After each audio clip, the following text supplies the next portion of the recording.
Les damos la bienvenida a un nuevo encuentro de nanointervenciones con literatura y ciencia, esta vez el número 15.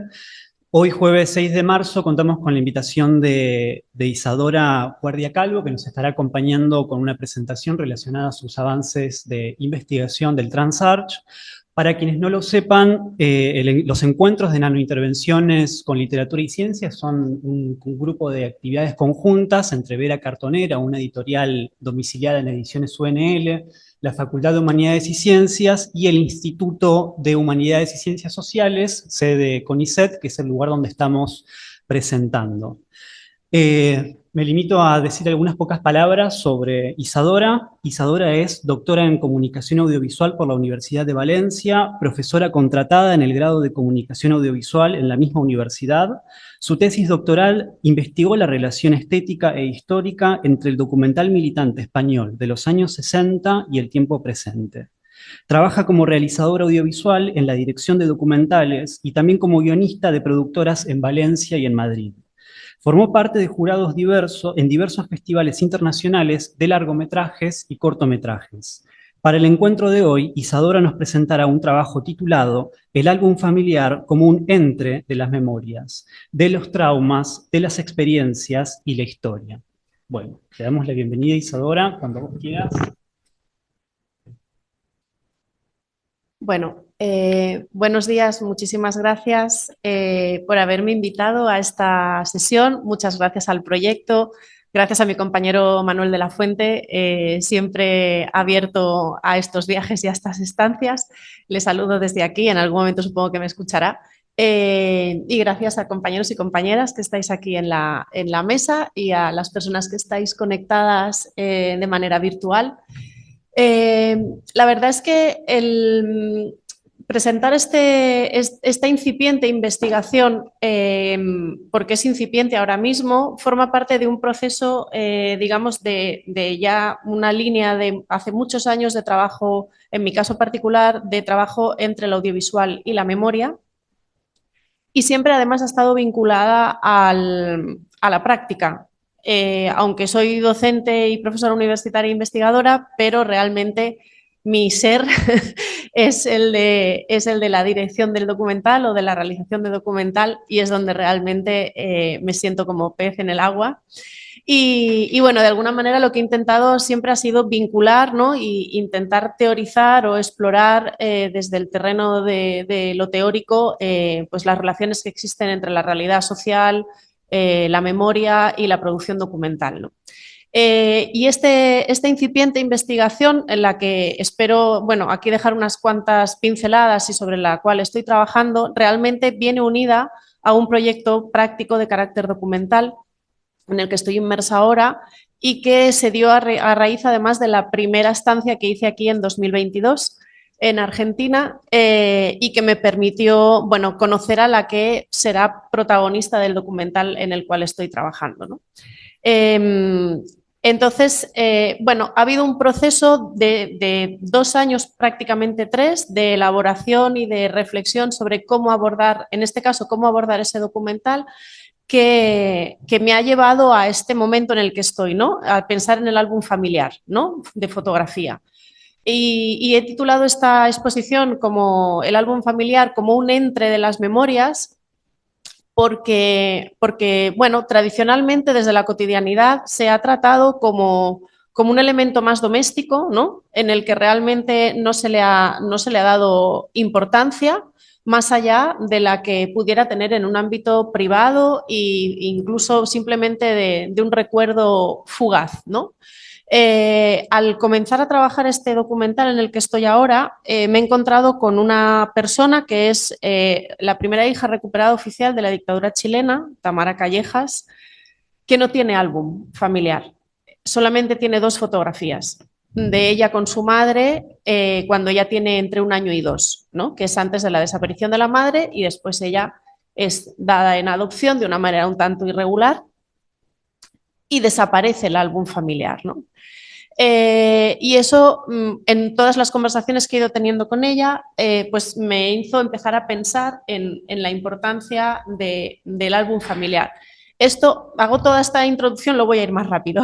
Hago toda esta introducción porque, bueno, de alguna forma justifica el por qué iniciar esta investigación y comenzar en las lecturas sobre, ¿no?, qué aportaciones hay desde la bibliografía sobre la importancia del álbum familiar como vehículo y como constructor de memorias, tanto individuales y privadas como sociales, ¿no? Como otra memoria diferente de la oficial, de aquella que se construye desde la historiografía, ¿no?, y desde la historia con mayúsculas, y que muchas veces choca o es contrapuesta a aquella en la que socialmente se vive, ¿no?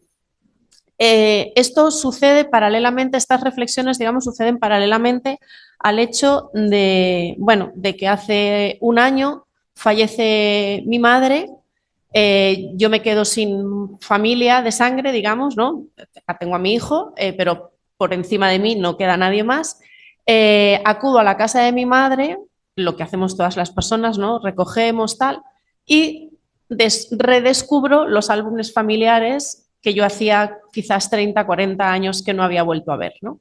Y me doy cuenta de que los miro de una manera distinta, ¿no? Y además descubro, se explica más adelante, pero bueno, empiezo por ahí para que se entienda un poco la propuesta. Y descubro que ella, sin decirme nada, ha ido escribiendo en el dorso de algunas de las fotografías cosas que sucedían, hechos que sucedieron mientras se daban esas fotografías y que chocan absolutamente con lo que la imagen en sí transmite, ¿no?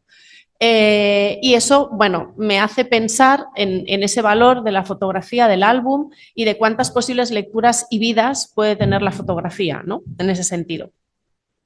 Y retomando un poco y iniciando propiamente, esto es como una aclaración, como un punto de partida en el cual me encuentro en lo práctico y de donde estoy intentando trabajar los aspectos de carácter, digamos, más teóricos, ¿no? Propiamente de una investigación más académica. Y bueno, redescubro el mito de Cora. Aquí hay dos representaciones pictóricas, se han hecho unas cuantas, ¿no?, de ese mito en el cual esta doncella, ante el riesgo, el miedo que le produce la posibilidad de no volver a ver a su amado, una vez su amado queda dormido la noche antes de salir a la batalla, dibuja en la pared, ¿no?, la silueta que queda a la luz de una vela, ¿no? Y su padre decide rellenarla después con arcilla. Esto que en la historia del arte es el inicio, ¿no?, de la pintura y la escultura, también es el inicio de la fotografía en realidad, ¿no? Y además es el inicio de la fotografía familiar, personal, la íntima, ¿no? La necesidad, de esto ya habló mucho Benjamin, ¿no?, la necesidad de congelar a esos seres queridos y mantenerlos de alguna manera siempre presentes, ¿no? Y por tanto, al final de lo que estamos hablando, más allá de la fotografía, ¿no?, o de la incorporación de la fotografía al mundo, es la necesidad de no perder la presencia de aquellas personas que nos importan, ¿no? Y que es después lo único que queda una vez que las personas no están.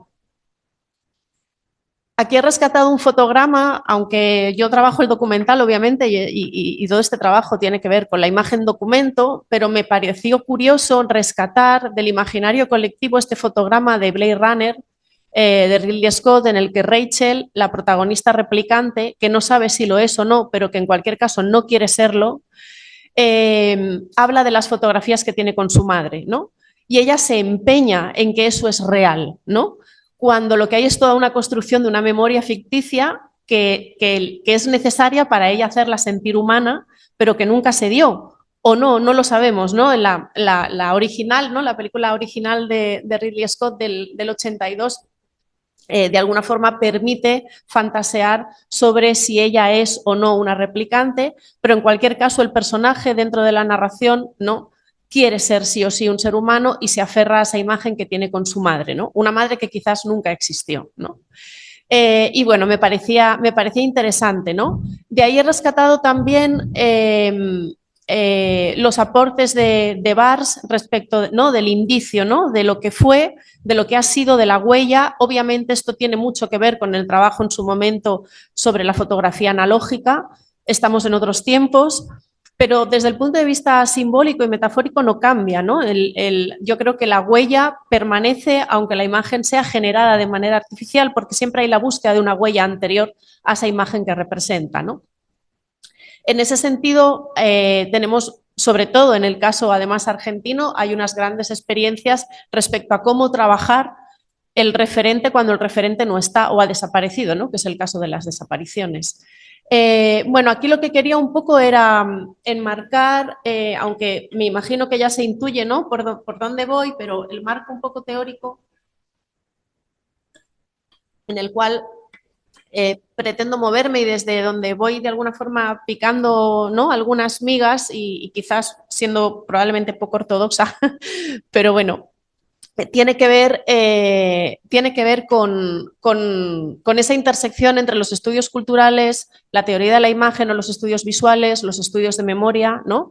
Y cómo de todo eso se puede, de alguna forma, se puede sacar mucho provecho para trabajar y para reflexionar, en este caso en particular, sobre la memoria que se mantiene, que se construye y que se revisita sobre todo, ¿no? Y que se transforma a partir del álbum familiar. Y la propuesta que aquí pues traigo es un breve análisis, casi no llega a ser análisis porque no me da tiempo, ¿no? Pero sí que es digamos, una primera propuesta y exposición de algunos trabajos que ya existen, a partir de los cuales se puede de alguna forma reflexionar y analizar y proyectar, digamos, estas ideas, ¿no? Algunos de estos materiales de trabajo, por ejemplo, son el cortometraje documental de Carolina Estudillo, Naturaleza Muerta. Es una cineasta chilena que trabaja sobre todo el cine experimental y el metraje encontrado, trabaja principalmente con materiales de archivo, algunos propios y otros no. Y luego hago una pequeña presentación de este caso de Naturaleza Muerta. Otra de las propuestas que no he incluido porque he visto que no me daba tiempo y porque creo que también es muy conocida en este caso es el proyecto visual El Rescate de Verónica Maggi, que es un proyecto muy parecido a la arqueología de la ausencia de Lucila Quieto, en el cual esta artista visual, Verónica, también hija de desaparecidos, inicia todo un trabajo de proyección, ¿no? Y de mapeo de los cuerpos con fotografías anteriores donde ella de alguna forma se inserta, ¿no? Literalmente en el cuerpo de la madre desaparecida, ¿no?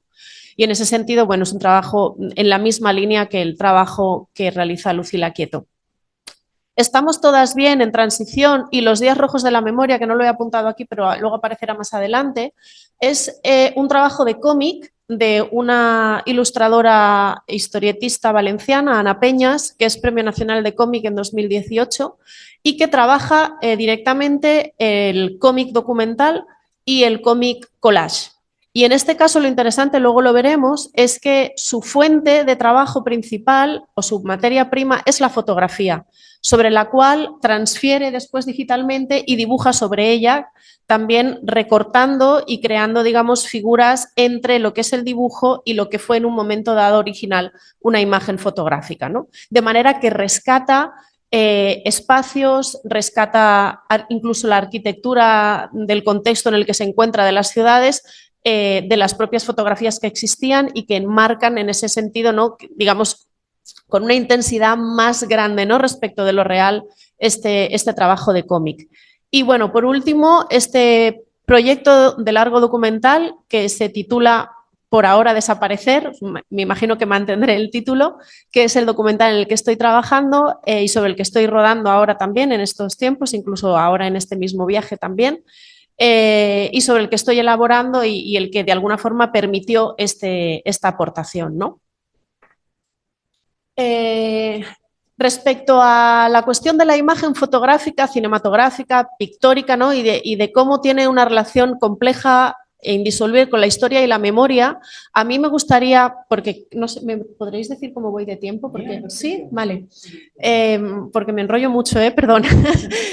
Entonces, bueno, me gustaría sobre todo rescatar la idea de cómo desde el trabajo artístico principalmente, ¿no? Desde la reflexión artística sobre la imagen, sobre todo fotográfica y en este caso cinematográfica, que es la que más me toca, digamos, ¿no? O más cercana a mí es, más que la pictórica, hay, digamos, un cambio, ¿no? de manera de producir y de relacionarse con la imagen a partir principalmente, bueno, se da de una manera durante toda segunda mitad del siglo XX, pero sí que es cierto que a partir de los 80, 90 hay un cambio, ¿no?, en la manera de enfrentarse a la imagen y a la representación de la realidad, ¿no?, en ese sentido.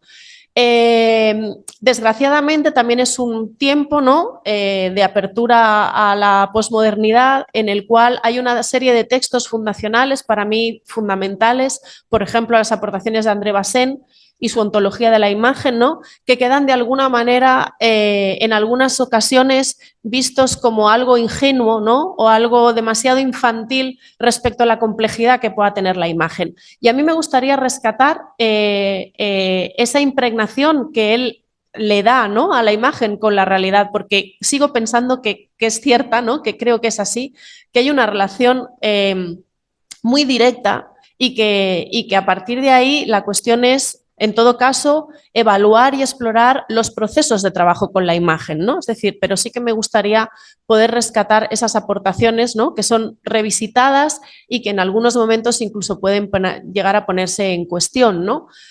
Algunas de las aportaciones que de alguna forma también atraviesan este texto son las de Joan Gibbons y de Renaud, y que tienen que ver de alguna forma con este trabajo crítico dentro de esta etapa posmoderna, ¿no?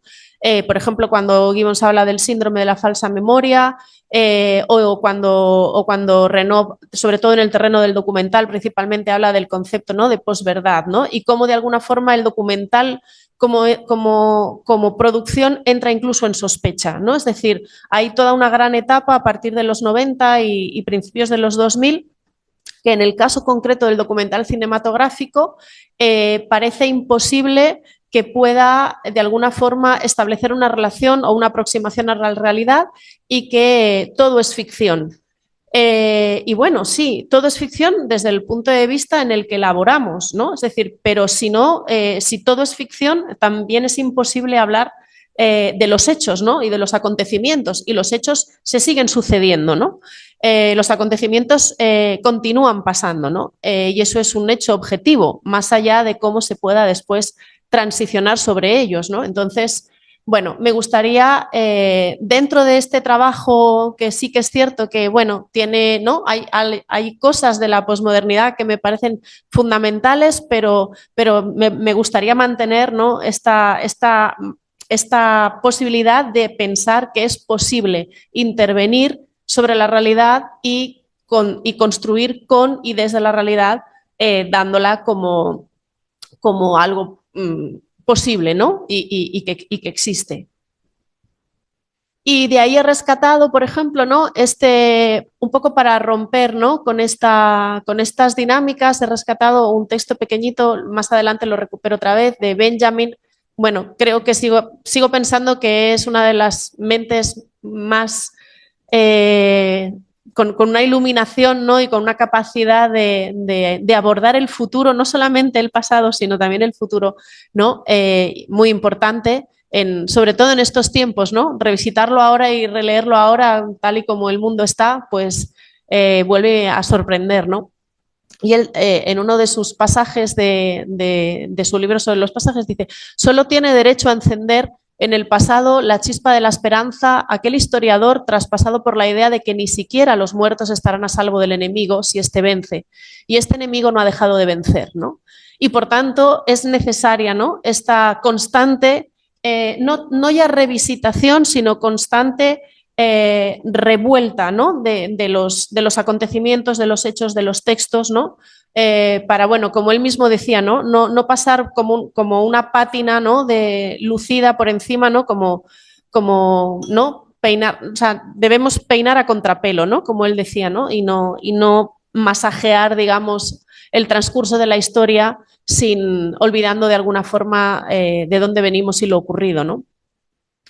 Aquí hago mención a otra de las aportaciones interesantes e importantísimas, ¿no?, en estos tiempos, también en algunos momentos, sobre todo en el caso de Hirsch, ¿no?, y de su concepto de posmemoria, ¿no?, que digamos que ha tenido un boom para después ser de alguna forma también criticada en algunos contextos. Y a mí sí que me gustaría rescatar, porque me parece que es importante su concepto de posmemoria, justo para ponerlo en cuestión me refiero a confrontarlo con lo acontecido en las dictaduras de Cono Sur, ¿no? Y eso es algo sobre lo que yo intento trabajar y sobre lo que intento además, es como que ese es el entre para mí de la fotografía del álbum familiar, ¿no? Y ella realmente desarrolla este concepto cuando habla de las generaciones posteriores, ¿no? En este caso, además, al Holocausto principalmente, ¿no? Pero es cierto que en las dictaduras de Cono Sur, principalmente además Chile y Argentina, y también sucede en el caso de la dictadura franquista en España, hay generaciones que no son posteriores, ¿no? Y que conviven con los hechos y con los acontecimientos, solo que conviven a muy temprana edad, ¿no? Por tanto, es decir, la cuestión de la construcción de esa memoria, ¿no? Que de alguna forma es prestada o incorporada por la familia, en cualquier caso no es ajena a la experiencia, ¿no? Es decir, nos encontramos con una generación que está en el inter, ¿no? No es una generación posterior, no son unos hijos o unos nietos a los cuales se les ha transmitido la historia familiar y que de alguna forma en ellos queda impregnado lo que se vivió anteriormente, sino que han nacido viviendo eso. Solo que su capacidad de recuerdo creo que la desconocemos, ¿no? Porque quizás no hay tantísimo estudio y aquí ya entraríamos en otro terreno que no es el de los estudios de memoria, ni la antropología, ¿no? Sino que forma más parte de los estudios incluso de la biología, ¿no? Y ahí hay unas aportaciones muy interesantes desde la epigenética actuales que hablan de cómo hay una transmisión genética que modifica algunos genes, ¿no? Es decir, y que por tanto se puede comprobar, en este caso en animales, ¿no? Cómo pueden de alguna forma aprender antes de nacer algunos miedos, ¿no? O algunas alertas, porque ha habido experiencias traumáticas mientras la gestación, en este caso en la rata que gestaba, ¿no? En la ratona que gestaba, ¿no?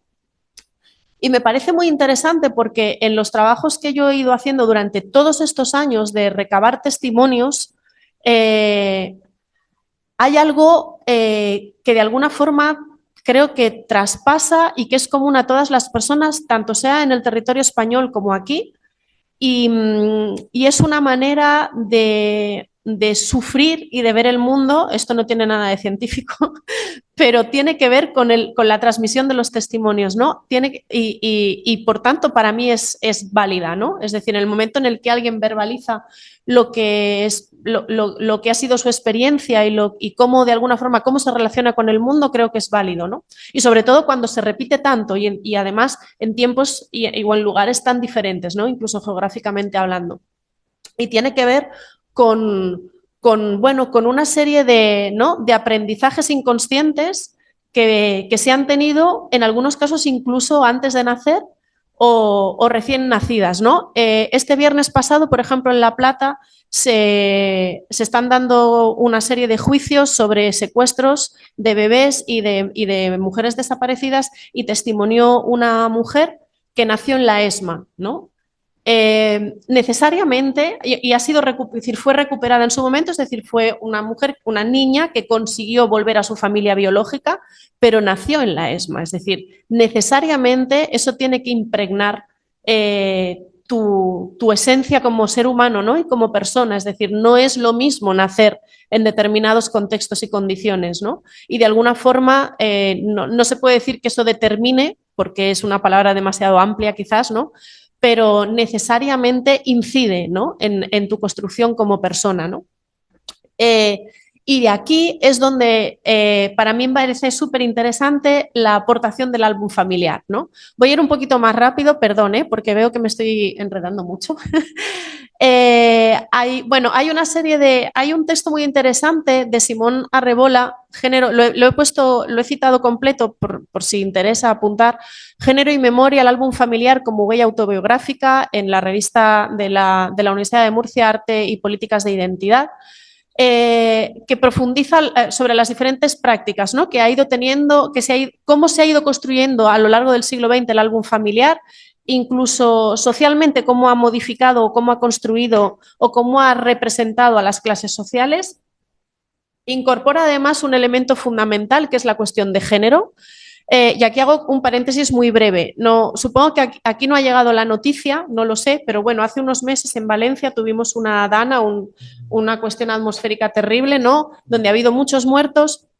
Yo desde la universidad precisamente estoy trabajando por encargo un trabajo documental que se llama Salvar las fotos, que fue un proyecto que inició la Universidad de Valencia para, además de muchas cosas, otras cosas que había en las que había que ayudar, ¿no? Rescatar los álbumes familiares de los centenares y centenares y centenares de casas que habían sido arrasadas y que lo habían perdido todo, ¿no? Y que todo estaba lleno de fango. Entonces, la gente además lo tiraba todo en un principio. Las propias gente de la casa, las personas que habían sobrevivido, sobrevivieron muchas, por cierto, aunque han muerto muchísimas, 225 personas. Lo tiraban todo, incluidas las fotos, ¿no? Porque todo estaba lleno de barro. Entonces la universidad empezó a poner carteles en las poblaciones diciendo no tiren las fotos, tráigalas a los laboratorios. Hicieron laboratorios de campaña, ¿no? Y en esos laboratorios de campaña han ido llegando álbumes familiares absolutamente, algunos destrozados. Lo interesante de esto es cómo algunas de esas fotografías se han convertido en auténticos cuadros abstractos, que obviamente esto para la familia no tiene ningún valor, pero desde una mirada externa es impresionante, ¿no? Cómo se transforma ¿no? Ese químico. Pero he hecho este paréntesis para hablar de la cuestión de género. En todas las entrevistas que hemos hecho, que yo he hecho particularmente, tanto a las personas encargadas y responsables de la universidad de llevar los laboratorios, como a las personas que llevaban los álbumes, son las mujeres las que se han encargado de guardar y cuidar esa memoria. Y a las mujeres que llevaban los álbumes de foto les hemos preguntado quién se ha dedicado a hacer esos álbumes y contestaban que o ellas, o la madre, o la abuela, es decir, siempre figuras femeninas las que quizás no han sido las procuradoras de la imagen fotográfica, es decir, ellas no han hecho las fotografías. Esto además en este artículo es muy interesante porque se puede ver cómo hay toda una tradición de que quien ejerce la mirada es la mirada masculina o la mirada del hombre, heteropatriarcal, ¿no? Además que de alguna forma ubica a la mujer en ese contexto familiar de la representación fotográfica en un lugar muy concreto, ¿no? Pero sin embargo, quien guarda y quien cuida, ¿no? Y quien protege esa memoria familiar son las mujeres, ¿no? Y esto, por ejemplo, en Valencia en particular lo estamos viendo ahora, ¿no? Y es muy interesante porque sin eso las familias, y en este caso muchas de ellas lo decían, no son nada, ¿no? Es decir, tantas personas que han perdido la casa y que han llevado las fotos y han dicho, lo único, por lo menos, ¿no? Lo único que queremos que se guarde es esto, porque es lo único que nos conecta y que nos mantiene vivos con nuestra familia, ¿no? Cuando ya no queda nada, ni siquiera la casa, ¿no? Entonces, bueno, la cuestión de género me parece fundamental y no es casualidad que, porque no ha sido una búsqueda consciente en ese sentido, sino que la serie de prácticas artísticas, cinematográficas que yo traigo aquí también son por mujeres, hechas por mujeres, artistas visuales mujeres, historietistas, ilustradoras mujeres, cineastas, es decir, ¿no? De alguna forma hay como una necesidad de cuidar ese aspecto que por otra parte culturalmente es algo ya muy trabajado, ¿no? Como, bueno, pues el ámbito privado resultó el ámbito del cual las mujeres tenían que procurar, ¿no?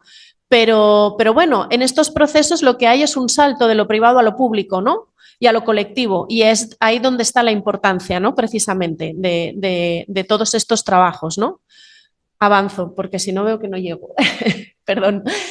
Bueno, aquí me he permitido hacer un juego porque, claro, rescaté aquí un párrafo de la tesis 6 del libro de los pasajes de Benjamin, ¿no?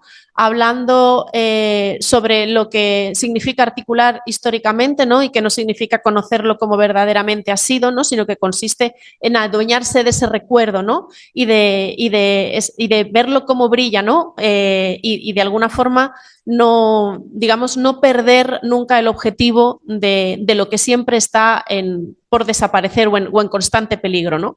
Y rescatando su metáfora sobre el Angelus Novus de Klee, ¿no? En ese ángel de la historia, ¿no? Que mira con terror cómo, ¿no? Cómo ese viento huracanado del progreso le impide, ¿no? Parar y mirar hacia atrás. Yo le he dado la vuelta a la imagen para que lo que haga el Angelus Novus sea mirar precisamente ese rescate, ¿no? De ese siluetazo en Argentina, en el cual se empieza, como hizo Cora, ¿no? A dibujar las siluetas de los desaparecidos para que no desaparecieran, ¿no?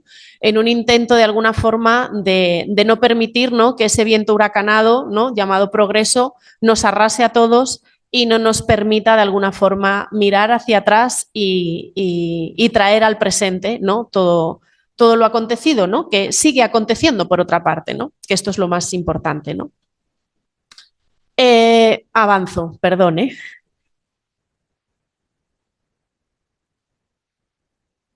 Y cuestiones importantes a rescatar respecto del álbum familiar, ¿no? Bueno, he rescatado ahí apenas 3, 4 de las más importantes, ¿no? El registro conmemorativo de acontecimientos familiares, que implica además también a la clase social a la que se pertenece. Por ejemplo, en el caso de la protagonista de Tamara, la protagonista del documental, esto no existe, ¿no? No hay acontecimientos familiares, ¿no? Por ejemplo, la unificación social, la solidez de los lazos, aunque sean falsos, de esto sobre todo habla Susan Sontag, ¿no? Es decir, de cómo muchas veces quizás no es tan cierto lo que se ve, pero lo que hay es la voluntad de que sea así, ¿no? Y en eso consiste el álbum familiar, ¿no? Esto, por ejemplo, Tamara tampoco lo tiene, ¿no? Y después hay una cosa que sí puede tener y que es de lo que yo estoy intentando trabajar en el terreno de la práctica, que es la imaginación y la fabulación, ¿no? La posibilidad que el álbum familiar te permite de construir relatos, ¿no? Incluso cuando no existe la foto, relatos que no existieron, ¿no? Y situaciones que no se dieron, ¿no? Es decir, y pensar cómo hubieran sido, ¿no? Y esto tiene que ver, por ejemplo, con la capacidad de entrelazar estos tipos de memorias de las que habla Rebola, ¿no? La memoria voluntaria, que es aquella que produce imágenes a partir de la experiencia externa de las cosas, y la involuntaria, ¿no? Que surge de manera azarosa, ¿no? A partir de emociones y sensaciones, ¿no? Además, obviamente, de la autobiográfica, pues que mantiene el conocimiento de mi yo experiencial. Todas ellas son un conjunto, ¿no? Pero para todo eso tiene que haber una familia, tiene que haber un dispositivo y quien lo ejecute, tiene que estar la construcción del álbum y en este caso la figura femenina que construye, ¿no? Cuando esas mujeres, por ejemplo en el caso de Tamara, tanto la abuela como la madre desaparecen, deja de haber el cuidado de ese álbum y esas fotos se pierden, ¿no? Es decir, porque seguro que existieron fotos previamente, ¿no? Obviamente, ¿no? Pero ella no las tiene porque no quedó nadie en su familia que las pudiera cuidar y que las pudiera mantener, ¿no? Y de alguna forma hay un concepto que incorpora Hirsch que a mí me parece interesante, que es el de la mirada afiliativa, ¿no? Que es cómo podemos de alguna forma generar, ¿no? Proyecciones sobre memorias y en este caso sobre álbumes fotográficos que ni siquiera son nuestros, pero que nos permiten de alguna forma imaginar cómo hubiera sido, ¿no? Y yo aquí rescato una fotografía que es mía, de mi propio álbum familiar, recuperado ahora, y rescato esta idea del inconsciente óptico de Benjamin, ¿no? Que habla de esos lazos invisibles que se crean entre la imagen fotográfica per se, ¿no? Y lo almacenado en la memoria visual de forma inconsciente, ¿no? Y que generan un choque, ¿no? Yo recupero esta imagen fotográfica ahora y en realidad esa es la madre que yo siempre hubiese querido tener, pero no la que tuve. Es decir, mi madre y mi padre también son atravesados por la dictadura franquista. Mi padre es torturado, mi madre en el 77 es apaleada en la calle por un grupo de ultras y casi muere. Y yo crezco en ese contexto con una madre aterrorizada por todo para siempre, ¿no? Hasta su muerte ahora. Y que de alguna forma obviamente ha mediado en mi manera de construir también las relaciones y la realidad. Y todo eso es lo que a mí me viene a la cabeza cuando yo veo esa imagen, que aparentemente es una imagen de felicidad, de tranquilidad, de calma, pero que esconde para mí esa memoria visual inconsciente, ¿no? Que tiene que ver con esto de lo que habla Benjamin. Y voy a seguir porque si no, no voy a poder seguir hablando. Y voy a los trabajos, ¿sí? Me quedan muchas cosas por ahí para hablar, muchísimas, pero bueno. Rescato aquí Naturaleza muerta. Este es uno de los fotogramas del corto de Carolina Astudillo. Este trabajo es un trabajo ensayístico en su línea. Es muy interesante, quizás es mucho más cercano al concepto de posmemoria de Hirsch, porque ella lo que hace es, a partir de una serie de fotografías familiares, esboza con un relato en una voz en off de la que parece ser la nieta de la protagonista de las imágenes. Va a la casa también familiar a recuperar aquello que quedó en esa casa que ya está vacía y repasa el álbum familiar. Y al repasar el álbum familiar descubre una imagen, que es esta que vemos aquí, y hay alguna otra más, en la cual su familiar está al lado de un militar, ¿no? De las SS, ¿no? Bueno, esto es algo que golpea y que sigue golpeando a la sociedad alemana, ¿no? Y es curioso que a mí me ha pasado también en mis propios álbumes familiares. Yo he rescatado una imagen muy parecida, en este caso de mi abuelo materno, además. Bueno, soy un poco como el resultado de estas dos Españas, ¿no? Yo tengo una familia materna, tuve una familia materna franquista y una familia paterna republicana. Y rescatando todo ese tesoro que mi madre guardó, y además en secreto, porque nunca lo compartió. Yo nunca había visto estas fotos hasta ahora. Yo he visto a mi abuelo materno en Siberia, formando parte de la División Azul en la Segunda Guerra Mundial, ¿no? En una formación nazi. Y bueno, es una imagen que golpea, ¿no? Yo sabía de la existencia de estos familiares franquistas con los que yo he convivido y bueno, y desde el punto de vista familiar muy bien, pero nunca había visto esa imagen, ¿no? Y bueno, mi madre siempre la guardó y nunca enseñó ese álbum, ¿no? Que es un álbum anterior, ¿no?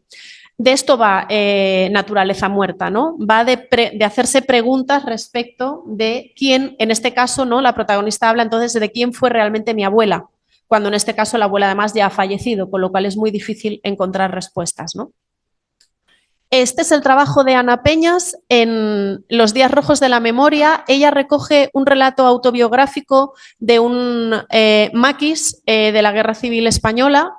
Y lo que hace es ilustrar, digamos, en formato cómic su biografía y lo hace recuperando, en este caso, por ejemplo, como veis aquí en las imágenes, acude al pueblo donde él vivía, realiza fotografías y después las transfiere, las modifica e incorpora el relato, digamos, en el cómic, ¿no? Y esta es su manera de trabajar, ¿sí? En el que hay un constante trabajo entre el referente, ¿no? de lo real y de fotografiar lo real para después manipular, ¿no? Y construir una memoria, en este caso, colectiva, ¿no? Aquí sucede también. Aquí, por ejemplo, los rostros son fotografías que están recortadas las cabezas y después pintadas por ella encima, pero que pertenecen a personas que han existido y son fotografías analógicas y esta es su manera de trabajar, ¿no? Este, de hecho, se puede encontrar online, está libre, quiero decir, los otros ya son en papel, pero este, si a alguien le interesa buscarlo, Los días rojos de la memoria de Ana Peñas, se puede encontrar en internet, el cómic completo. Esta es otra obra con la que ganó el Premio Nacional de Cómic, que Estamos todas bien, que esta es una especie de construcción de álbum familiar en formato cómic de sus abuelas, ¿no? Y ella lo que hace es fotografiar a las abuelas en su cotidianidad y después dibujarlas, convirtiendo el propio cómic en una especie de álbum familiar de la cotidianidad de cada una de las abuelas, pensando que en un futuro próximo morirán y desaparecerán, ¿no? En lugar de, digamos, ella fotografiar o guardar en ese álbum de fotos que entiendo que quedará en lo privado y en lo doméstico, de alguna forma convierte en una obra pública, artística y colectiva ese álbum a través del dibujo, ¿no? Y también es muy interesante esta obra. Aquí está algunos de sus procesos de trabajo, ¿no? De cómo utiliza, pues, por ejemplo, ¿no? La bata que lleva la abuela y cómo ella la dibuja después. Es muy bonito este trabajo. Y después he rescatado 2 documentales muy en la línea del trabajo práctico que yo estoy realizando y que de alguna manera vienen además a, ¿no?, a confirmar este trabajo de investigación sobre el álbum familiar. Uno es el documental Allende, mi abuelo Allende, de Marcia Tambuti Allende, nieta de Allende. Este fotograma de aquí es precioso en el documental porque esta es Maya. Es la hija de Tati Allende, la que se suicidó, la hija de Allende que se suicidó en Cuba, ¿no? Y ellas tienen aquí, por eso más adelante lo he puesto, no he puesto aquí lo de, muy adelante lo he puesto, aquí el desorden del álbum familiar. Bueno, así luego ya no tengo que retorcer, no tengo que volver ahí. Porque en este fotograma de esta secuencia, las 2 primas están hablando sobre por qué Maya ha guardado toda esta cantidad ingente de fotografía familiar que otros primos desconocen y ella no se niega a contestar, como si fuera una especie de tesoro. De hecho, ella le dice, déjame que me lleve esto, que lo escanee, y ella le dice, no, o sea, no te lo puedes llevar, ¿no? Y entonces hay un desorden tremendo en esa, ¿no? O sea, hay como 2 usos distintos del álbum familiar. Está el álbum familiar ordenado, ¿no? Por acontecimientos, por épocas, por nacimientos, que es el que tenemos normalmente en las familias, y luego está, como me pasa a mí también, cajas llenas de fotografías sueltas que yo retomo, igual que sucede en este documental, para intentar organizar otro tipo de relato distinto, ¿no? Y resulta muy caótico porque al final el hilo no es el de los acontecimientos familiares, sino la búsqueda que uno está haciendo de su propia historia y de su propia memoria y como una pregunta constante a qué pasó, por qué esto fue así, por qué eras de esta manera, por qué yo te recuerdo de esta otra mientras que la imagen apareces, ¿no? Y eso se convierte en este caos de mesa llena de fotografías, ¿no?, en la que es muy difícil organizar. Es algo que me está pasando a mí ahora también. Entonces, cuando vi el documental, me vi reflejada porque pensé yo, le doy vueltas y vueltas y vueltas a mis fotos familiares y no consigo establecer un orden nunca. O sea, no, porque hay 20.000 inputs que me organizarían de manera distinta, ¿no? Y bueno, este documental precisamente trabaja esto, ¿no? La importancia para, en este caso, devolver cierta unidad a esa familia, en este caso, además, ¿no?, que está dispersa por el mundo, ¿no? Una vez salieron de Chile, en el caso de la familia de Allende, y cómo el documental, además, en sí, ¿no?, es como un metalenguaje, ¿no?, porque además el propio documental, como proceso, consigue juntarlos físicamente a todos por un momento, y lo que hace Marcia, la directora, es regalar un álbum familiar reconstruido de nuevo, ¿no? Y ese es el regalo final con el que termina el documental, que hace en este caso a su madre y a sus tías, ¿no? Y también a sus primos. La existencia de un nuevo álbum familiar después de todos estos años de, no de desmemoria, pero sí de trauma, ¿no? Es decir, de no querer revisar, ni mirar, ni volver a pensar en lo que sucedió, ¿no? Y después está otro trabajo en esa línea, que es el edificio de los chilenos, de Macarena Aguiló. Ella es hija de este famoso proyecto Hogares que se constituyó entre los militantes del MIR de Chile cuando salen al exilio y deciden volver para luchar contra la dictadura de Pinochet y tienen que dejar a sus hijos en algún lugar y los dejan en Cuba, ¿no? Y los dejan en el famoso edificio de los chilenos, ¿no? Ella es una de esas hijas que vivió en el edificio de los chilenos y también construye, ¿no? Intenta restablecer los lazos familiares, ¿no?, con la madre y con el padre a través de fotografías y a través de cartas que se escribieron durante todos esos años, ¿no? Intentando además entender, ¿no?, de alguna forma qué pasó con ella, quién es ella realmente, ¿no?, y qué lugar ocupa en esa construcción o en esa deconstrucción familiar, ¿no?, arrasada en este caso por el golpe y por la dictadura, ¿no? Y esta es una de las 2 fotografías que existe de Tamara Callejas, que es este bebé. Esta es su madre. La de la izquierda es la fotografía que aparece en medios, digamos, y en algunas páginas, ¿no?, de memoria. Y la de la derecha es un fotograma de algo que yo ya grabé hace 3 años, que es esa fotografía virada verde, que es la que ella tiene, original, y en la que de alguna forma está desapareciendo, ¿no? Ella ve como poco a poco la imagen se va convirtiendo en algo fantasmagórico y bueno, la emulsión va perdiendo como su fuerza, ¿no? Y los cuerpos van desapareciendo. Esto es algo que yo he podido además comprobar en este caso en Valencia y es como Normalmente los márgenes y los bordes es lo primero que desaparece en una foto química, ¿no? Y el centro, que normalmente es donde uno encuadra los rostros, es lo que permanece por último, ¿no? Y bueno, es muy interesante, ¿no? Abordarla desde ahí, ¿no? Como de alguna forma la presencia de la persona, ¿no? Hace como por estar en la fotografía, ¿no? Mientras lo que es el alrededor de la foto va de alguna forma, va desapareciendo, ¿no? Va perdiendo intensidad. Hay algo muy interesante para mí en el intento de la construcción de este álbum inexistente, porque no existe, y es rescatar una imagen en movimiento. Es algo de lo que se habla también en el documental de Allende, porque las nietas de Allende hablan sobre su figura en movimiento, ¿no? Cómo les impacta ver a su abuelo en movimiento. Y yo encontré, gracias a Tamara, en la batalla de Chile de Patricio Guzmán, hay una secuencia de una manifestación donde aparece la madre de Tamara en movimiento, que fue reconocida por un amigo de ella y que fue quien le dijo a Tamara: tu madre aparece en este documental en este minuto, ¿no? Es brutal, ¿no? Es decir, no tener un recuerdo, ¿no?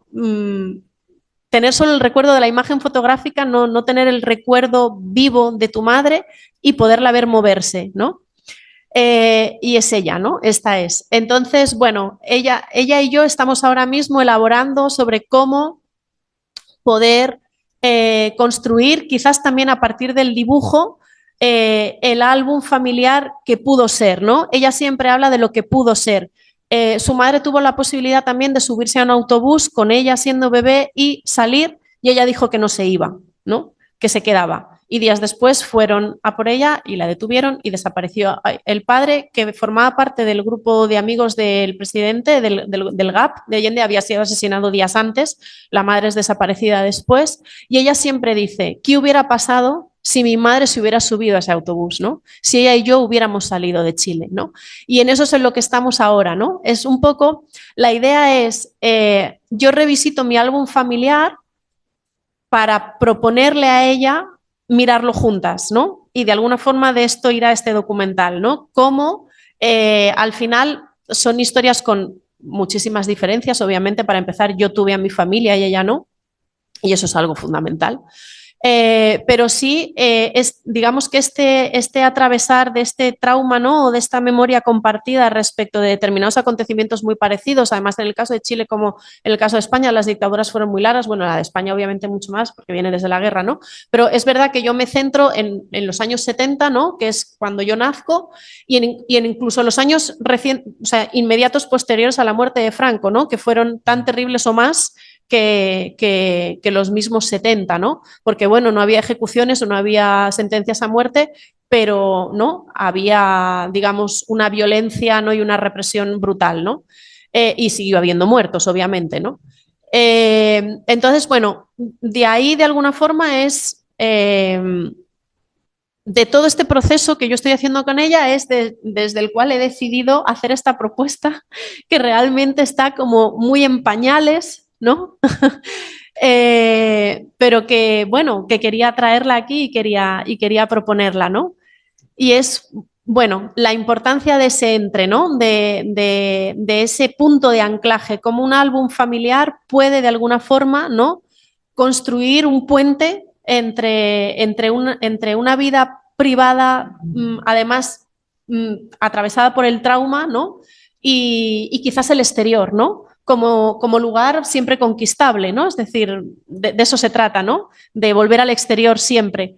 Y ese es el trabajo en el que, bueno, en el que ahora estoy y en el que espero desde el punto de vista académico darle mejor forma de lo que he hecho ahora.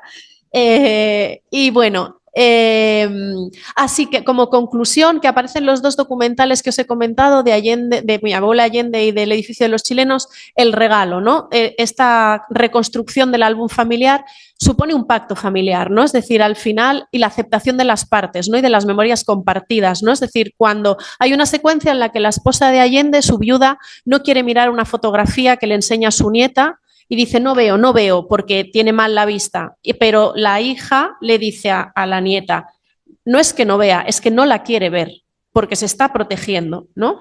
Entonces, de alguna forma, cuando la familia acepta el regalo del álbum familiar, repara de alguna forma ese daño, ¿no? Sucede lo mismo en el edificio de los chilenos y lo que hace Macarena es que ella lo que hace es un libro de todas las cartas que su madre le escribió y se lo entrega como regalo, ¿no? Y entonces, bueno, ahí la madre lo que hace es revisitarlo y pensar cómo fue capaz en ese momento de dejar a su hija en el edificio de los chilenos y cómo estaban de convencidos de que lo que tenían que hacer en ese momento era lo que tenían que hacer y cómo ella ahora no sabe cómo hubiera actuado en ese momento, ¿no? Obviamente las revisiones son siempre tramposas, pero es muy interesante la reflexión porque ahí es el punto de encuentro de ellas dos, ¿no? Es decir, quizás Macarena lo que necesita es que su madre le dijera, en el fondo yo te quería más a ti que a la posibilidad de acabar con Pinochet, pero elegí la posibilidad de acabar con Pinochet, pero te quería más a ti, ¿no? Porque al final lo familiar, lo intra, ¿no? Es lo que nos sostiene como seres sociales, ¿no? Y toda esta exposición tiene que ver ¿no? con todas esas fracturas en lo familiar que cuando se reconstruyen y dan la cara y se hacen visibles, ¿no? Quizás aceleran ¿no? el poder cicatrizar ciertas heridas, ¿no? Y bueno, ya está ahí, ¿no? Y ese es el final. Y ya está. Ese es un texto de la memoria de dirección del documental. Y bueno, nada, habla de lo que os he comentado antes, ¿no? De cómo esa es la madre que yo hubiese querido, ¿no? Tener. Obviamente tuve la que tuve y la quise tener y la quise como era, pero hablo respecto de sus propios miedos, ¿no? Y sus traumas, es decir, de cómo esa imagen no responde a la realidad que yo viví, ¿no? Mi madre no es esa imagen que ahora yo la veo ahí poderosa, o quizás la quiero ver poderosa, ¿no? Y joven y segura y sonriente, ¿no? Y no, y nunca fue así, ¿no? Porque la atravesó el miedo a todo, ¿no? Desgraciadamente. Y bueno, hasta ahí. Perdón, me he pasado muchísimo. Fuiste perfecta de tiempo, te agradecemos la hospitalidad. Damos lugar al espacio de preguntas y comentarios. Si quieren escribirlo en el chat o si quieren intervenir en la conferencia, lo pueden hacer sin problemas. Puedo comenzar yo con una pregunta que me atravesó durante toda tu exposición, que me pareció bellísima y que tiene que ver justamente con esto, mi inquietud, y es ¿de qué manera conciliaste vos este trayecto investigativo académico con toda la otra parte personal e íntima? Que bueno, lo veo muy interconectado en la exposición, pero quisiera saber si siempre fue así de fácil el camino o si te encontraste en la academia en términos de complicaciones o de negaciones con dificultades para desarrollar este trabajo de archivo. Pues la verdad, por una parte, es decir, yo siempre he mantenido esta relación de lo teórico y lo práctico desde mis inicios. De hecho, mi tesis doctoral surge después de haber llevado a cabo una producción documental concreta. Y ahí es donde pienso, ¿no? Que, o sea, o sea, ¿qué lugar ocupo yo en la academia, ¿no? Y pienso, bueno, creo que solamente puedo ocupar este porque es realmente lo que me atraviesa y lo que me preocupa, ¿no? Y es la relación con la realidad, ¿no? ¿Cómo nos relacionamos con la realidad? En este caso, en mi caso, por mis estudios y por mi práctica, desde el audiovisual, y a partir de ahí empiezo un trabajo académico que siempre tiene que ver con la manera en la que el audiovisual, tanto cinematográfico como fotográfico, se relaciona con la realidad política y social, ¿no? En un principio fue intentando establecer una serie de conexiones entre la producción de cine militante de los 70 y 60 y 70 en España y la de América Latina, y tiene que ver con el modo de producción, es decir, se puede teorizar sobre eso, no es una locura, ¿no? O sea, existe una realidad concreta que te limita tu mirada, ¿no? Es decir, cuando tú ejerces con la cámara en un lugar de represión, no puedes ubicarte en cualquier lugar, a no ser que seas prensa, medios de comunicación, una televisión, etcétera, ¿no? Pero si tu postura es estar al lado de los colectivos o de las personas que de alguna forma se enfrentan al conflicto X en el que se encuentren, ¿no? Tu lugar físico material solo puede ser uno y la mirada se construye desde un lugar.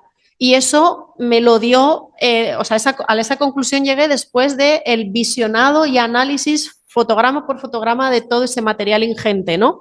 Tanto en América Latina como en España. Es decir, que al final lo importante era que no se trataba de una época, no se trataba de una moda, no se trataba de un estilo, no se trataba de una escuela, sino que se trataba de la manera de estar en el mundo en situaciones y hechos concretos, ¿no? De represión. Y a partir de ahí he ido de alguna forma, no dejando atrás, pero sí dejando un poco más de lado esta línea de investigación y acercándome a estas nuevas propuestas, ¿no? Artísticas que pasan de lo colectivo y político de los 70, ¿no?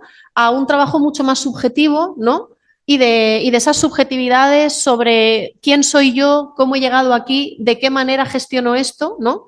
En la práctica, tanto la cinematográfica como la fotográfica o en general la artística visual, ¿no? Y bueno, y ahí en esa línea es donde voy encontrando siempre, mi intención es siempre trabajar a partir de obras y de artistas que me permitan pensar sobre lo que hacen, ¿no? Y por qué lo hacen de esa manera. No sé si te he contestado o no. Bueno, voy a revisar el chat para ver si hay alguna pregunta por escrito. Veo que no, por suerte. De mi parte tengo otras consultas como para hacer, porque me quedé fascinado con este proyecto que mencionaste al principio, el hecho de, justamente paradójico, de traer a colación o de reconstruir un archivo cuya característica es la desaparición, es decir, reconstruir algo que no está necesariamente, implica, desde mi impresión, una suerte de posición contradictoria, no solamente con tu historia personal, sino también con las propias políticas de archivos que suelen haber, donde necesariamente tiene que existir un repositorio, un espacio físico donde se encuentre ese documento. Y bueno, más que pregunta, es un comentario donde simplemente me gustaría que revolvamos sobre esa posición contradictoria, del lugar del archivo como reconstrucción, no solamente personal, sino también política y pública. Es complejo, es muy complejo. No sé desde dónde abordarlo, el comentario. La idea del archivo, que es algo que, bueno, pues que me preocupa en los últimos tiempos, ¿no? Como concepto, o sea, como un material, ¿no? Se convierte en archivo, ¿no? ¿En qué momento adquiere ¿no? la categoría, ¿no? Quizás de archivo, pues obviamente cuando pasa por una serie de filtros, cuando alguien, ¿no? De una manera quizás también jerarquizada, alguien decide que eso es archivo, ¿no? Mientras tanto no lo es, pero el material es el mismo, ¿no? Eso es una... Te devuelvo el comentario abierto porque no tengo respuesta. Entonces, esa línea, por ejemplo, me interesa mucho trabajarla, ¿no? Pues el concepto en sí mismo, ¿no? De lo que es archivo y en qué momento se decide que es archivo, en qué momento deja de serlo, en función de qué o de qué políticas, ¿no? Luego hay otra cosa que entiendo quizás un poco más diferente de lo que me proponías, que es respecto del proyecto, ¿no? Cómo construir o cómo elaborar esta idea desde la nada, ¿no? En eso llevo 3 años dándole vueltas. Es cierto que en el último año, pues eso, ¿no? Mis propios acontecimientos familiares y el redescubrimiento de mi álbum familiar, ese ha sido el disparadero para entender cuál era el lugar a partir del cual, ¿no? Encaminar este proyecto. Y en este caso tiene que ver mucho con algo que para mí es muy importante, que es la palabra, ¿no? Es decir, la palabra, el texto, ¿no? La capacidad, digamos, de organizar desde la palabra y por tanto no establecer además relaciones de oposición entre imagen y palabra que tampoco las entiendo, ¿no? En estos giros últimos que por ahí estaban puestos, ¿no? El giro lingüístico, el giro icónico. Es decir, para mí es fundamental la imagen y es fundamental la palabra, ¿no? Las dos cosas. En este caso concreto de este proyecto, desde un punto de vista como pragmático, sin teorizar, mi manera de resolver quizás este vacío del archivo va a ser construirlo desde el presente, yendo, por ejemplo, a los lugares que la protagonista recuerda, ¿no? Y filmarlos. Vacíos, pero filmarlos, ¿no? Bueno, será una fotografía a posteriori que ella rellenará con su voz, probablemente, ¿no? y que cuando tenga la, digamos, la forma de documental, quizás se acaba convirtiendo en archivo, ¿no? Esto es algo que sucede mucho, por ejemplo, con la batalla de Chile de Patricio Guzmán. O sea, tiene más casi valor de archivo, ¿no? En el presente que no de documental como obra cinematográfica, ¿no? Es decir, porque se ha convertido archivo visual de todo, ¿no? O sea, todas las imágenes que ocupan o que contextualizan noticias que tienen que ver, ¿no? O reportajes actuales que tienen que ver con el golpe de Estado en Chile, rescatan secuencias y fotogramas de la batalla de Chile para utilizarla con valor de archivo, ¿no? De un material que, digamos, dejó de existir como obra cinematográfica para convertirse en otra cosa, ¿no? Y no lo es hasta el punto de que descubrir a la madre de Tamara en movimiento no es archivo, es que la obra cinematográfica demuestra que sigue viva y que sigue en el presente, ¿no? Para que ella pueda de alguna forma interpelar y ver a su madre, ¿no? Por ejemplo. No sé si te respondo, no te respondo. Sí, me parece fantástico el desarrollo. Si hay alguna pregunta o comentario que quieran hacer, damos lugar. Bueno, te acerco el micrófono. Bueno, Isadora, muchísimas gracias por tu presentación que nos deja un montón de referencias, de nombres y de ideas, fundamentalmente, que coincido con Hernán, eh, nos dejan además sensibles con la forma en la que trabajás los materiales en términos de investigación. Yo creo que para nosotros es muy potente y por eso también quedamos como prendados, ¿no? de tu forma de trabajar los materiales y la forma también de exponerlo, por supuesto. Sí, sí, totalmente. Y yo, pensando en el punto de partida que es el álbum familiar, me quedo pensando también en relación con esta cuestión de los huecos y de las ausencias y de eso que quizás el relato trabaja para reconstruir o para construir, en relación con la otra dimensión que es la de las familias, ¿no? Porque en principio el trabajo piensa en la familia nuclear, ¿no?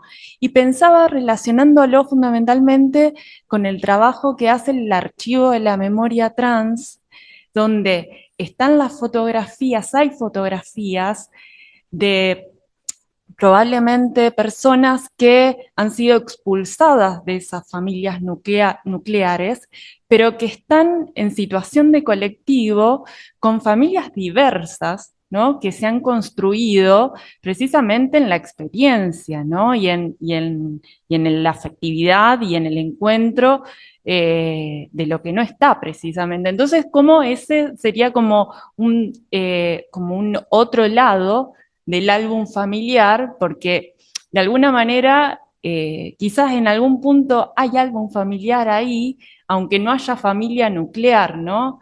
Entonces, como también hay un relato, y en este caso tiene que ver con las políticas de archivo, si se quiere, con el trabajo que venimos haciendo en cuanto a darle densidad conceptual y a darle reflexión, ¿no? Reflexionar fundamentalmente sobre la importancia de los archivos.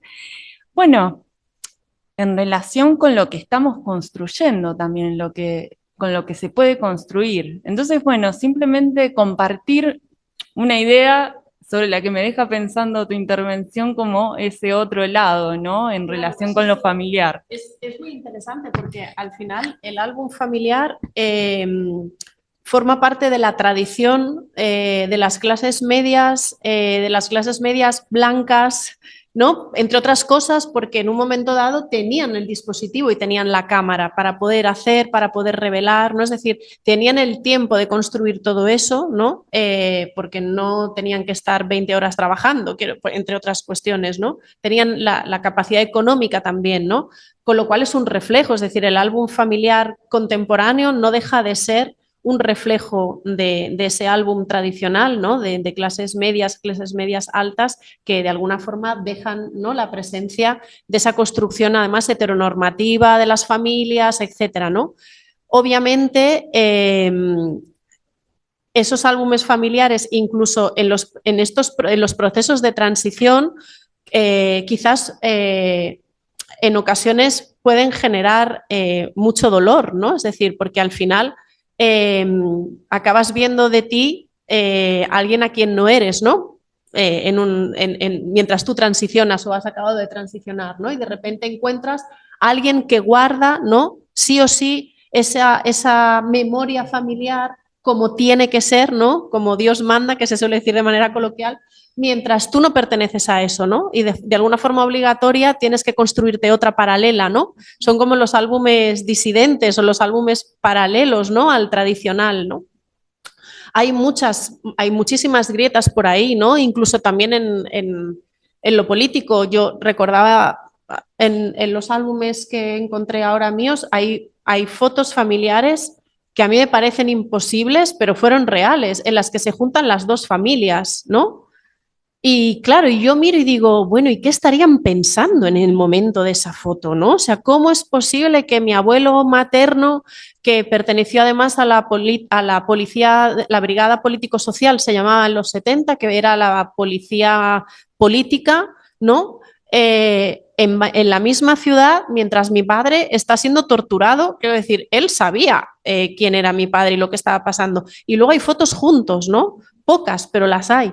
Entonces, es como que revisitar los álbumes sirve para muchísimas cosas, ¿no? Es decir, hay una mirada diferente, ¿no? Que además y que te hace pensar en los huecos, en los vacíos, en las construcciones figurativas que hay dentro del cuadro fotográfico, en cómo se dio, en qué momento se decidiría que eso, ¿no? Tenía que ser así, se tenía que hacer esa fotografía, ¿no? Y luego, obviamente, está todo lo que se sale de ese marco, ¿no? Nuclear y que no aparece, ¿no? O que aparece de una manera muy residual, ¿no? O poco cuidada, ¿no? Y que o bien está de esa manera en el álbum o que directamente ya ni siquiera está, ¿no? En algunas figuras familiares, por ejemplo, sucede, ¿no? También que hay alguien que se decide que no se incluye en el álbum familiar, ¿no?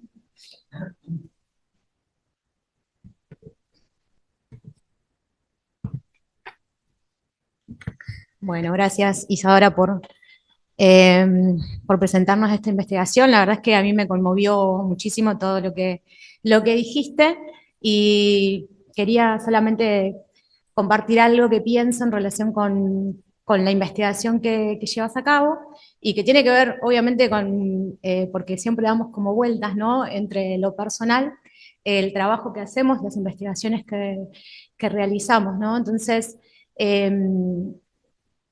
me conmovió mucho esto que habías dicho de lo que sucedió en Valencia y la importancia de tu trabajo y tu trabajo en una universidad y de poder hacer esto, de ir a estos espacios, porque es realmente muy traumático. En mi caso, a mí me sucedió de perder el álbum familiar por una inundación que hubo acá en el año 2003, que bueno, que además después estuvo mucho tiempo para poder volver, y bueno, no estaba este proyecto, hubo otros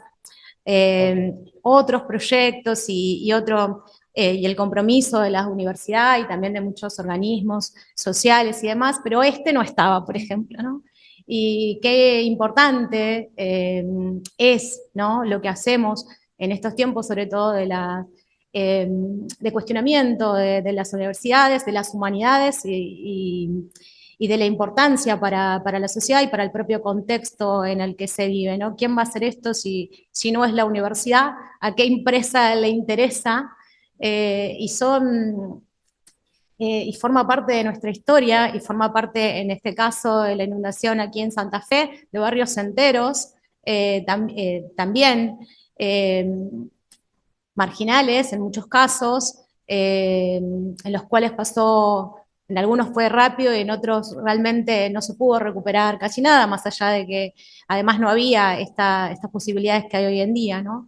Entonces eso, ¿no? Me conmovió mucho por lo que implica en mi propia historia y eso que vos decís, ¿no? Como esas heridas que te quedan ahí abiertas y que esto que te decía la gente, ¿no? Que las mujeres y demás, esto de qué importante, o sea, podés perder todo, pero eso que tiene que ver con tu identidad, todo lo demás se puede, menos, se recupera y se reconstruye. El álbum familiar es algo que después vas reconstruyendo a partir de las fotos que te dan tus tíos, tus primos, y eso, pero no es el mismo, es otro, ¿no? Entonces eso me parece hermoso y me parece también que habla de lo esencial que es el trabajo que se desarrolla en el caso de ustedes, no en el caso en general de las humanidades, en el caso del proyecto de ustedes. Así que eso, felicitarlas y la verdad es que para esas personas va a ser, es muchísimo.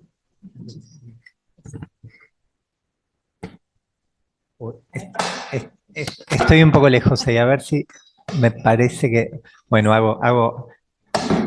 me acerco así un poquito.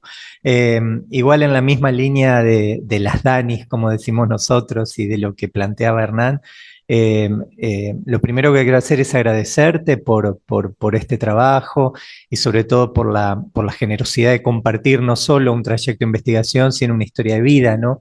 Que es algo que, y vos lo preguntás recién, no sé si parece serio, es absolutamente serio, absolutamente potente, y que nos haya movilizado tanto, ¿no? Habla justamente de lo que está ocurriendo en relación con eso. Lo primero que pensé es esto cuando vos hablabas de esta situación del 2003, por eso la toqué a Daniela, porque conozco su historia, que es la historia de todos los habitantes de esta ciudad en el 2003, que perdimos parte de nuestro árbol familiar en eso, porque todos tenemos un familiar que perdió todo en aquella ocasión. Y pensaba, recuperando esto que decía Daniela, de la cuestión de la familia, y que vos también lo planteás en tu exposición, respecto de estos sujetos que no tienen necesidad de reconstruir demasiados recuerdos porque nacieron con esos recuerdos, ¿no?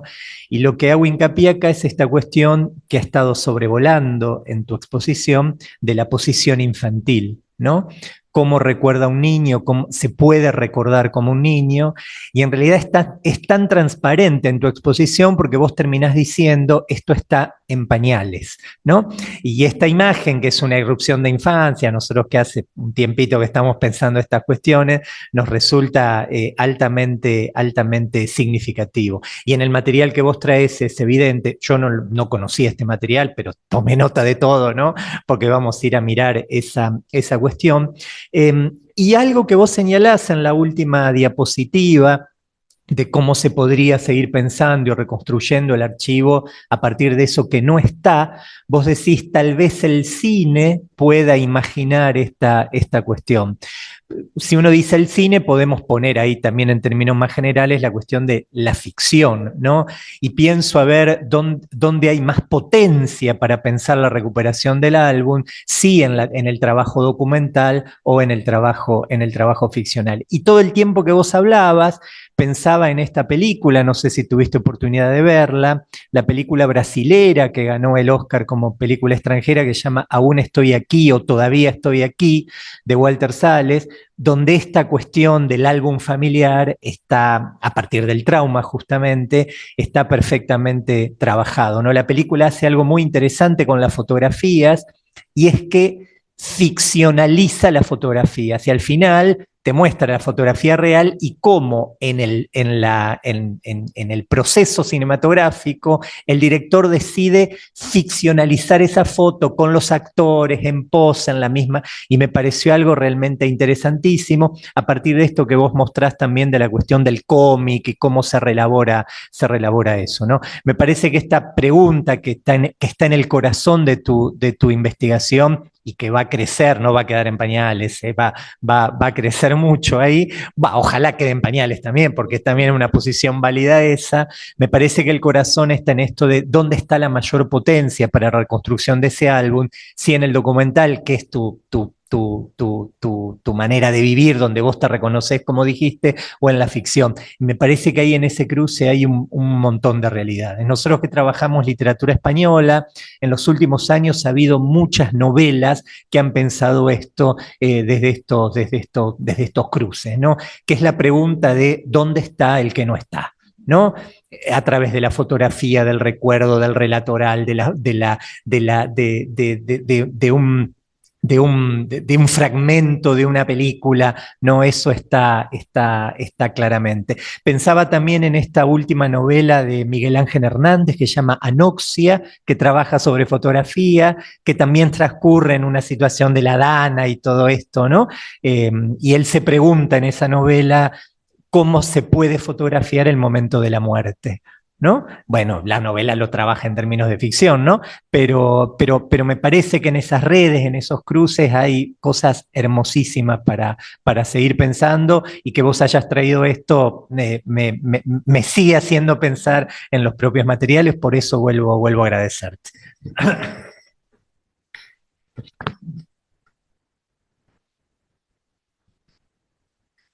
Bueno, yo respecto a esto último que me has comentado del trabajo entre, ¿no?, el documental y la ficción, yo sí que es cierto que en los últimos tiempos o en las últimas producciones que he hecho he ido, bueno, iba a decir perdiéndole el respeto, nunca se lo tuve, quiero decir o sea, quiero decir, para mí el cine es cine. Y es un método de producción quizás el que pueda alejar o acercar la ficción del documental. Claro, decir eso muchas veces implica, ¿no?, esta interpretación de, claro, porque el documental también es todo ficción, porque es todo cine y entonces no sirve como... no es cierto, para mí no es cierto, ¿no?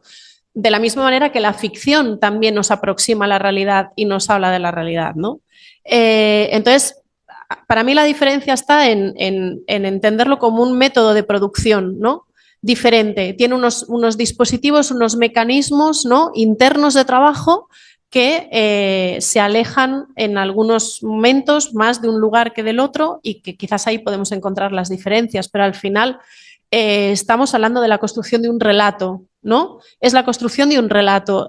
Yo, por ejemplo, ahora con este proyecto de Desaparecer, para pedir además ayudas y este tipo de cosas no públicas, te obligan a escribir un guión y dices, bueno, claro, yo llevo 3 años intentando escribir un guión de algo que no sé ni cómo visualizar, pero necesitaba el dinero. Entonces fue como, bueno, me tengo que poner a escribir esto sí o sí. Y entonces pensé, bueno, lo voy a escribir, como se dice coloquialmente, como una película. Bueno, es una película, ¿no? Pero nos entendemos, ¿no? Como si fuera una peli de ficción, ¿no?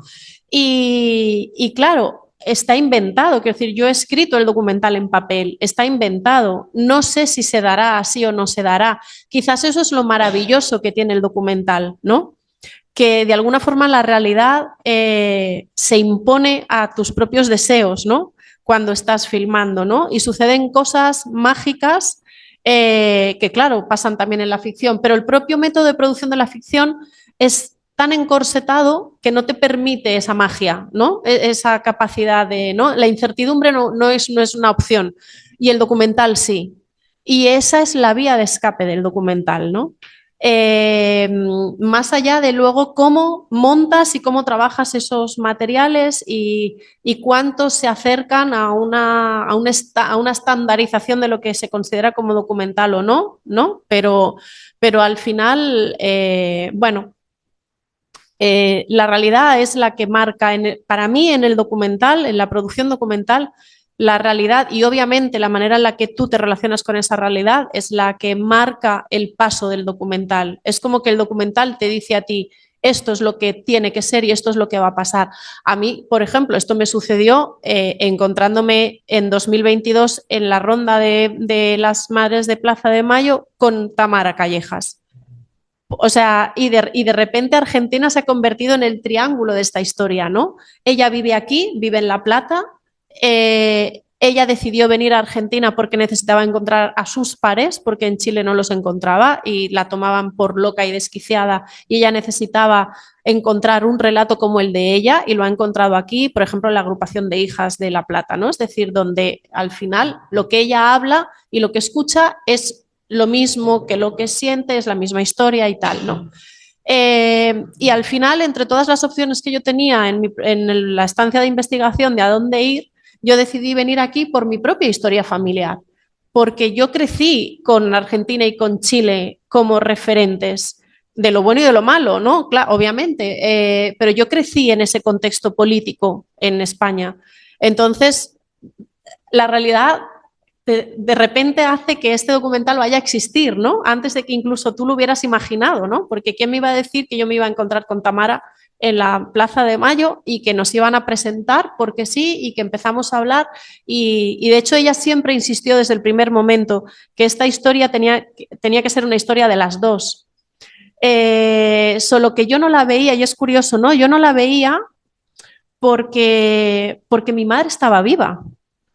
Entonces yo no me había puesto a repensar mi identidad o mi familia porque ella seguía, mi padre hacía años, ya muchos años que había muerto, pero murió siendo yo muy joven. Que esto es algo de lo que también hemos hablado, ¿no? De cómo esta generación muere tan joven, ¿no? La generación de los jóvenes de los 70 muere demasiado joven. Hay, más allá de los asesinados y desaparecidos, después los que sobreviven, o sea, mueren muy jóvenes en general. Yo, de prácticamente los compañeros, por ejemplo, de militancia de mis padres, muchos han muerto a los 60, 60 y algo. Mi padre murió con 45. Mi madre ha muerto con 70, son 70, pero ahora mismo 70 es una persona joven, o sea, ¿no? Es como, ¿no? Y a ella también me lo contaba, ¿no? Tamara también me decía que a ella también le pasaba eso, ¿no? Que mucha gente, digamos, del entorno de los padres o conocida o que habían muerto precipitadamente o... entonces, bueno, yo realmente esta historia no la vi porque mi madre estaba viva. Y además fue algo como muy, bueno, es algo, ¿no? Bueno, yo no sé si tendrá relación o no tendrá relación científica, me refiero, pero bueno, ella al final ha muerto de un tumor cerebral, ha sido horrible. Y de alguna manera a ella cuando la palearon, bueno, la dejaron por muerta en la calle, le abrieron la cabeza.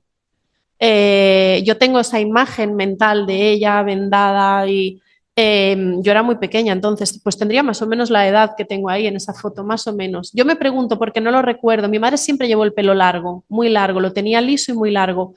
Y en esa foto lo lleva como de una media melena. Y yo no sé si es porque es posterior, porque ella se lo cortó, claro, porque para los puntos y para todo lo que hizo fue cortarse el pelo y tal, ¿no? Para sus heridas.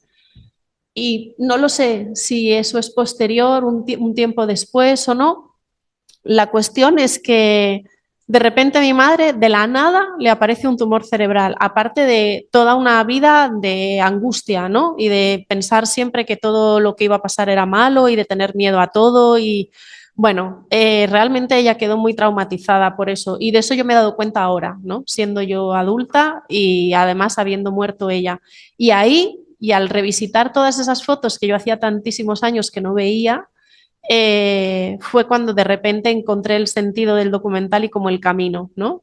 Y pensé, bueno, he tenido que terminar de perder mi última pérdida, ¿no? En este caso ya no me queda nadie más, porque obviamente mi hijo, o sea, luego voy yo, él no. Ahora me toca a mí, la siguiente me tocará a mí, a él todavía no. Entonces es como no tengo nadie más a quien perder, voy a empezar a pensar, ¿no? Y a pensar a través de la imagen fotográfica del álbum, ¿no? Sobre todo, principalmente, y de todo lo que ella hizo, todo lo que mi madre hizo, porque hay muchos aportes. Hay una fotografía que me la traje física, la tengo en Buenos Aires, que no la he puesto aquí, pero no, sí que está, a ver, está al principio, está...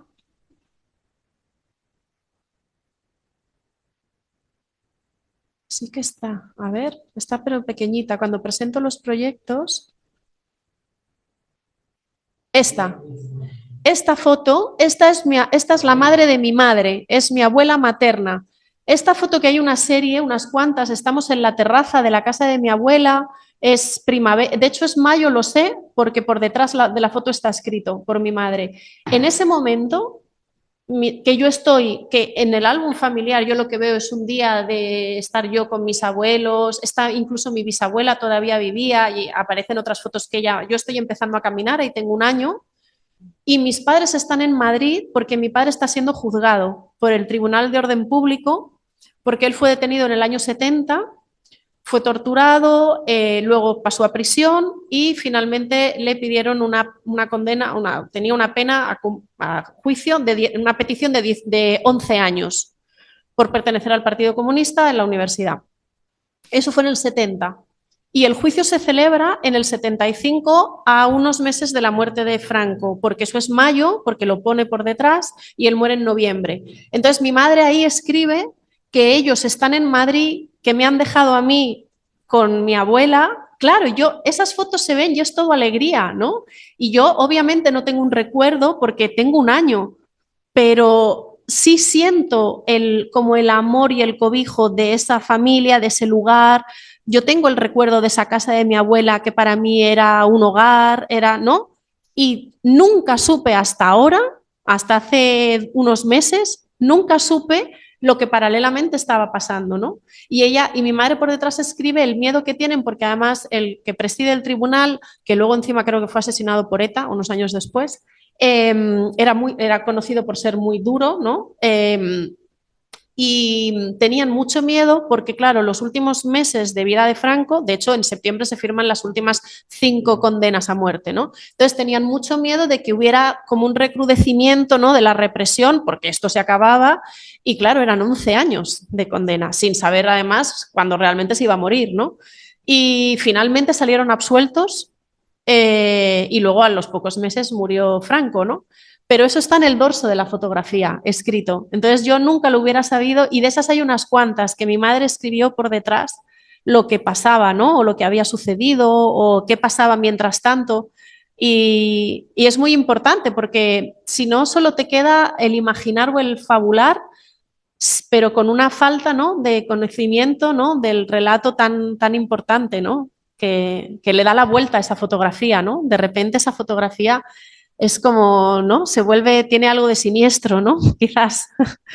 Bueno. Vos preguntaste, perdón, no sé si vos preguntaste recién, preguntabas medio en broma, ¿no?, esto de si parecía un estudio serio, ¿no?, que nos reíamos, ¿no?, en relación con esto. Claro, te quería preguntar por eso, me llamó la atención esa pregunta, pero tal vez pensando en esta cuestión más transatlántica, ¿no?, ¿qué pasa con esto en España y qué pasa con esto en Argentina, ¿no? Por eso te lo preguntaba. Bien, perfecto. Bueno, si no quedan más preguntas y comentarios, vamos a dar por cerrada la mesa. Hay muchos saludos de Cristian Ramírez, de Santi Venturini y de Ivana. En lo particular, Isadora, agradecerte por la hospitalidad, por el trabajo y, bueno, una alegría haberte recibido. ¿No hay anuncios para dar? ¿Ninguno? Muy bien. Bueno, damos por concluido el encuentro número 15 de Nanointervenciones. Muchas gracias y nos vemos pronto.